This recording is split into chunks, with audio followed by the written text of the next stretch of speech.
ሰላሙ አለይኩም ወረህመቱላሂ ወበረካቱ ውድና የተከበራችሁ ቻናሌ ተከታዮች እንዴት ናችሁ? እኛ ጋር ሁሉ ሰላም ነው አልሐምዱሊላህ። ሼር ላይክ እያደርጋችሁ ለምታበረታቱኝ ከልብ አመሰግናለሁ። ሁላችሁም ሼር ላይኩን አትርሱ። እንዲሁም ቤተሰብ ያልሆናችሁ ደግሞ የደወል ምልክቱን እየነካችሁ ቤተሰብ ሁኑ። ዛሬ ውሏችን ከእናንተ ጋር ይሆናል ውዶቼ። እና እዚህ ጋር እንደምታው ከግቢያችን ጀምረን ቤታችንን አጸዳድተን ነበረ። የዛሬው ቭሎጋችን ለየት ይላል ማለት ነው። ከዛ ከአጸዳድቼ ነበረ ወደ ምሳ መስራት የገባሁት ማለት ነው። ማሻአላህ ተባረከ ረህማን። ያው ስናጸዳ የተለመደ ስለሆነ ካሜራ አላደረኩም። እንደዚህ ቤት እንኳ ካደረኩኝ ከጸዳዳሁኝ በኋላ ምንድነው ወደ ምሳ መስራት እገባለሁ ማለት ነው። በመጀመሪያ ቤተሰብ ያልሆናችሁ የደወል ምልክቱን እየነካችሁ ማንኛውም ቪዲዮ እኛም ማበረታታት ስለምትፈልጉ የደወል ምልክቱን እየነካችሁ ቤተሰብ ሁኑ። ከዛ ሼሩን ላይኩን አትርሱ፣ አሳድጉን ማለት ነው። ኢንሻአላህ በቅርቡ 10 ሺህ እንደምታስገቡን ተስፋ አድርጋለሁኝ። እዚህ ጋር እንደምታዩ ሰብሪና እኔም ነን። ያው ታውቃላችሁ የልጅነት የሆናችሁ ከልጅ ጋር አብራችሁ ነው የምትሰሩት። እኩል ነው እየታገዛችሁ እየጠፋባችሁ ማለት ነው። የኔ ፓፓጭ ከዛ አባርሪያት እዛ ጋር ሄዳ ነበር። አሁን ትመጣና ከኔው ጋር እኩል ትሰራለች ማለት ነው።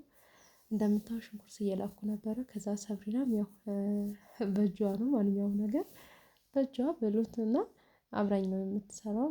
የምንሰራው ምንድነው ሽሮ ወጥና እንደውም ቆስጣ አለን። ቆስጣ እንሰራለን ከድንች ጋር ማለት ነው። እና ውዶቼ በዚሁ አጋጣሚ አንዳንድ ነገር እላችኋለሁኝ። እስከ መጨረሻው ድረስ ቪዲዮ እዩልኝ።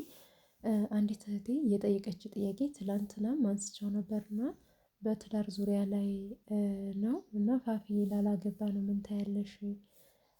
ትዳር ላልያዝ ነው ትዳር ጥሩ ነው ወይ? ምን ትመክሪናለሽ? አግቡ ነው የምትይኝ ወይስ እንዴት ነው ምናምን ብቻ ጥያቄው ዞሮ በትዳር ዙሪያ ላይ ነው። አንዲት እህቴ ጠይቃኛለች። ለሷ ለሁላችሁም ያው ይሆናል ላላገባችሁ ማለት ነው።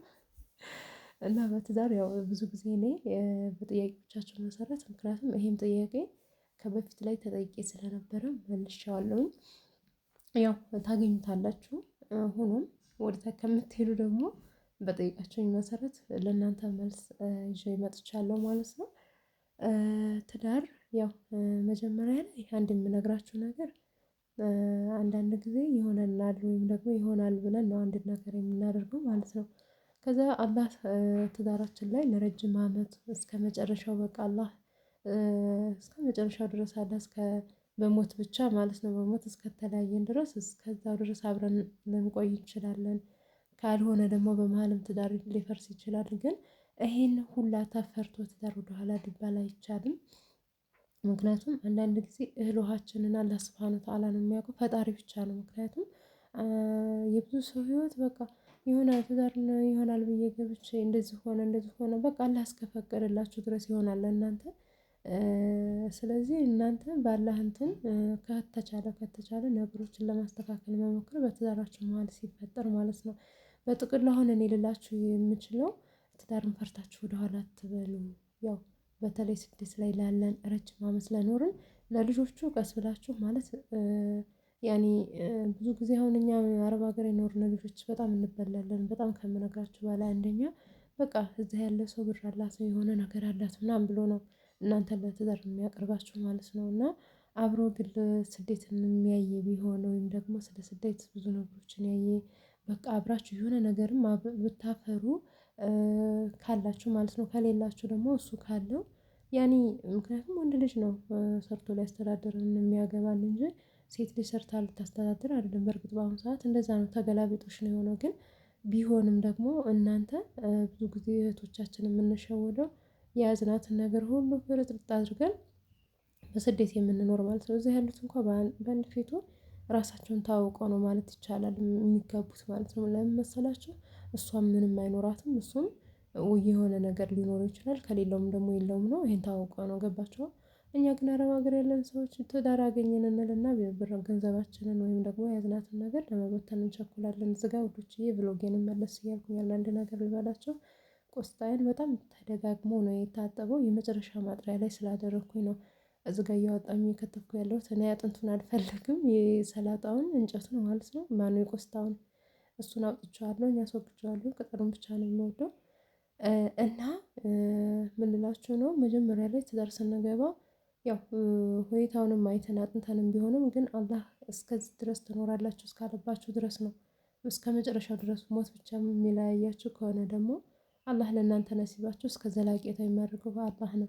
በመሃላችሁ ደግሞ ችግሮች በተፈጠሩ ሰዓት አሸንፋችሁ ደግሞ እናንተ ያንን ነገሮች ለማለፍ ለመሞከር አለባችሁ። ትዳር ወደኋላ አትበሉ። ስታገቡ ግን በተለይ ቅርብ አካባቢ ብትሆኑ የተመረጠ ነው። በማንኛውም ነገር በቃ እንትን ለማለት ምቹ ትሆናላችሁ። ርቀት ያለው ትዳር ሲሆን ግን ለእናንተ አስቸጋሪ ነው የሚሆነው። አሁን ብዙ እህቶች አረብ ሀገር ሆነው በሩቅ ሀገር ባሉ ወንድሞቻችን ሩቅ ያሉ ሴቶች ወይም ደግሞ አብዛኛውን ወንድ ነው ሴት ነው የምትጎዳው ይሄ የታወቀ ነው። እና የሆነ ነገር ንብረት አብረው ያደርጉና ቤተሰብ ሳያውቅ ምናምን ከዛ ምን ይፈጠራል መሰላችሁ?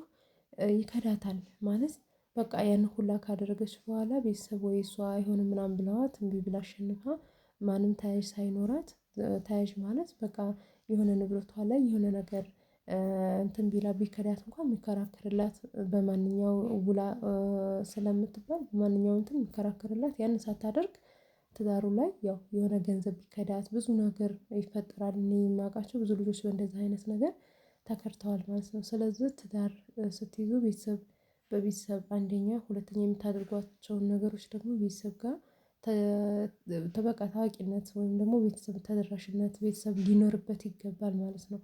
ቤተሰብ የኛን ትዳር አይወድም ቤተሰብ እንዲህ ነው እያልን ሌላ መቀመቅ ውስጥ ነው የምንገባው። ስለዚህ ምንድነው ማድረግ ያለብን?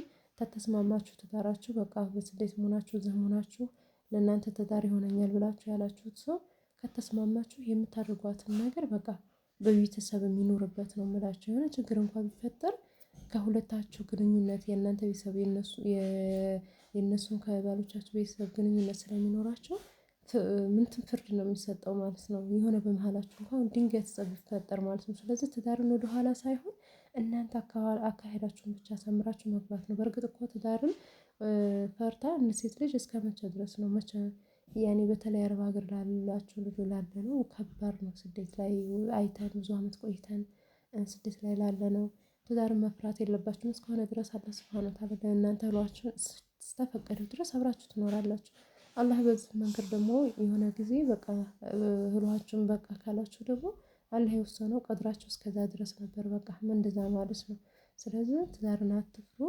ስታገቡ መጀመሪያ ላይ ያኔ የቅርብ ሀገራችሁ የምታውቁት ሰው ወይም ደግሞ ራቅም ቢል በቃ የሆነ ለቤተሰብ የማይርቅ አካባቢ ቢሆን የተሻለ ነው። በርግጥ እሱ ሁሉም ቦታ ላይ ቢሆንም አላህን ፈሪ ካልሆነ በስተቀር የቅርበት እንትን ማነው ትዳርን ያስተካክላል ብዬ ማለት አይደለም። ግን እንደው ትንሽ ይሻላል የምታደርጓቸውን ነገሮች ከእናንተም ቤተሰብ ከዛም ቤተሰብ ታዋቂነት ያኔ ግንኙነት ስለሚኖር ገብቷችኋል አትጎዳዱም በማለት የተነሳ ነው ማለት ነው። ከዛ በመቀጠል ደግሞ አናግባም እንዲህ ነው ምናምን እያላችሁ ትዳርን እያሳለፋችሁ እድሜያችሁ እየሄደ ላሉ ሴቶች ወላሂ ልጅ ለመውለድ እንኳን ራሱ እድሜ ከሄደ በጣም ከባድ ነው። ሀታ ብትወልዱ እንኳን ራሱ እናንተ በጣም ትጎዳላችሁ። በተለይ አረብ ሀገር ጉልበታችን አድርጎ ብዙ በቃ እንትናችን ተጎድቶ ስለምንመጣ ከባድ ነው ውዶቼ። ልጅ የማግኘት እድል አይኖርም። ሁለተኛ ደግሞ አቅማችሁ ያላችሁ አቅም ራሱ ያን ያክል እንትን አይኖራችሁም ማለት ነው። እና ምንድነው ማድረግ ያለባችሁ እናንተ አላህ እስካለው ድረስ ትኖራላችሁ። ትዳር ከመጣላችሁ አግቡ ነው የምለው። አግቡ አግቡ በቃ አግቡ ነው የምለው። እስኪ ኮሜንታተሮችን አስቀምጡ። መጀመሪያ የምናገባውን ወጣቶች ማለት ያኔ ገና ልጅ የሆናችሁ የእናንተ ያው ተረጋጉ። ሩጣችሁ ወደ ትዳር እንትን አትበሉ ማለት ብዙ ጊዜ አሁን ወጣቶች ገና ህፃናቶች ናቸው ወደ አረብ ሀገር እየሄዱ ያሉት። እናንተ ቢያንስ ከእኛ ትንሽ አነስ ያላችሁ በእድሜ ልትኖሩ ትችላላችሁ። እና እናንተ አሁን እዛ ሆናችሁ አብዛኛውን ሰው በነገራችን ላይ እዚህ ተጋብቶ ወይም ደግሞ ፍቅረኛ ምናምን እያሉ እየኖሩ ነው የሚሄዱት። እኛ በዛን ሰዓት እንኳን ፍቅረኛ ቀርቶ ምንም የምናውቀው ነገር አልነበረንም። ዝም ብለን የምንሄደው እና ምን ልላችሁ ነው ገንዘባችሁንም እንዳትበሉ እናንተ ጥንቃቄ እያደረጋችሁ የራሳችሁን ፍቅረኛ የሚባል ያው በሙስሊም በእርግጥ ማንኛውም እኔ ፍቅረኛ ተብሎ እንትን አይባልም። ግን አብዛኛው ሰው እንደዛ አስቦ አድር እንትን ብሎ ስለሚሄድ ያንን እንትን በማለት ገንዘባችሁን ወደዛ እያደረጋችሁ በቤተሰብ በላብኝ እንደዚህ እያላችሁ ዝም ብላችሁ አልዋጡም ሰርታችሁ በእጃችሁ ይዛችሁ ከመጣችሁ በኋላ የራሳችሁን አስቀምጣችሁ ሁኔታውን ያንን ሰው አጥንታችሁ ነው በቃ እናንተ ስራ ላይ ለማዋል የምትችሉት ማለት ነው። ስለዚህ አብዛኛውን የሴት ልጅ ጉዳት በጣም ከባድ ነው። እውነቴን ነው የምላችሁ እንከዳለን በብዙ ነገሮች እና ያው ለወጣቶች ነው። በዛ ላይ ደግሞ ያው ረዘም ያለ አመት የቆያችሁ አረብ ሀገር ትዳርን አትፍሩ፣ አግቡ አግቡ ልጅ ወልዳችሁ በቃ አላህ እስካለ ድረስ ትኖራላችሁ። ልጃችሁ ነው ትልቁ ነገር። ትዳር ላይ ትልቁ ደስታችሁ እውነቴን ነው የምላችሁ ልጅ ነው። በቃ ምንም አለቀ። 100% ልጅ ነው የሚያስደስታችሁ እንጂ በትዳር ላይ ብዙ ውጣ ውረዶች ሊኖሩ ይችላሉ። ስለዚህ ግን በልጃችሁ ደግሞ ትካሳላችሁ ማለት ነው። እና ልጅ ትልቅ ጸጋ ነው፣ ያለ ስጦታ ነው። በልጃችሁ ብዙ ነገሮችን ትካሳላችሁ ማለት ነው። ያሳለፋችኋቸውን ጊዜ በትዳራችሁ ቢከፋችሁ እንኳን ምንም ብትሉ በልጅ ትካሳላችሁ ማለት ነው። ልጃችሁን ስታዩ ማለት ነው። እና ያው ትዳርን አትፍሩት። ልጅ የሌለው አሁን በምን ይካሳል? ገንዘብ ሰብስቦ ደስታ የሌለው አለ።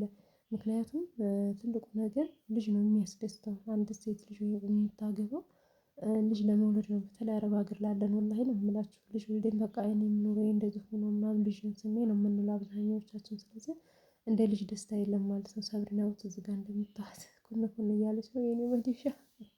ከዛ ከስ እያለች ነው። ከዛ ዝጋጆች ሰራራን ቡናችንን ጣጥደናል። አሁን ምንድነው የምናደርገው? ቡናችንን እንጠጣለን ማለት ነው። ሁላችሁም ሼርም ላይኩን አትርሱ። ቤተሰብ ያልሆናችሁ ቤተሰቡን፣ እንዲሁም ደግሞ ጥያቄ ካላችሁ ማንኛውንም ጥያቄ መጠየቅ ትችላላችሁ ማለት ነው። በምታዩት መልኩ ፎ አድርገነዋል። አሁን ምሳችንን ከበላን በኋላ ቡናችንን እንጠጣለን ማለት ነው። ማሻአላህ ተባረከ ረህማን። እኔ ታውቃላችሁ ብዙ ጊዜ ቡና አፍልቼ አልጠጣም። ብቻዬን ከሆንኩኝ ነስከፌ ምናምን ነው እንጂ እንደዚህ ቡና 3 ጀበና ጥጄ ምናምን አላፈላም። ያው ብሎጌን እያያችሁት ነው።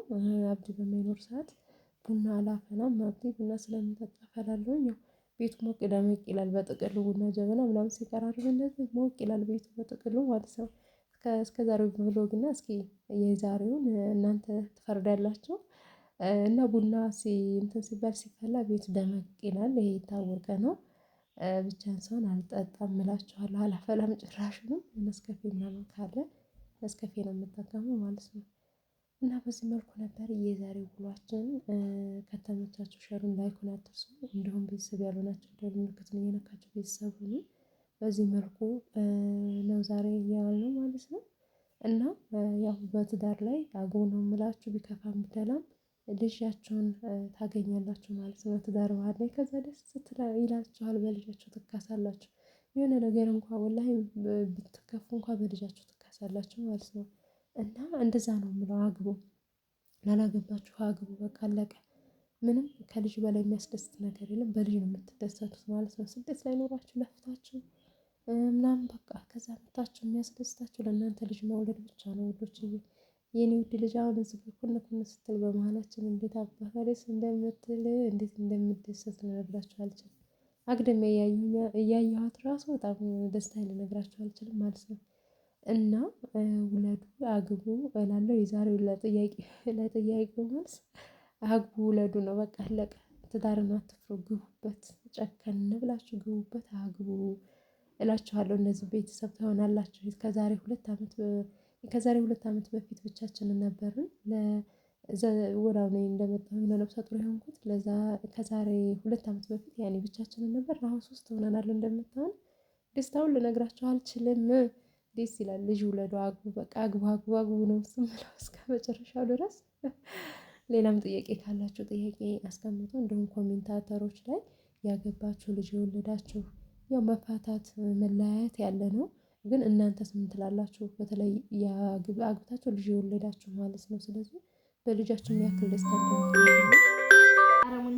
ስልክ ተደውሎብኝ ነበር ወዶቼ እና ይሄን ይመስላል እላችኋለሁ።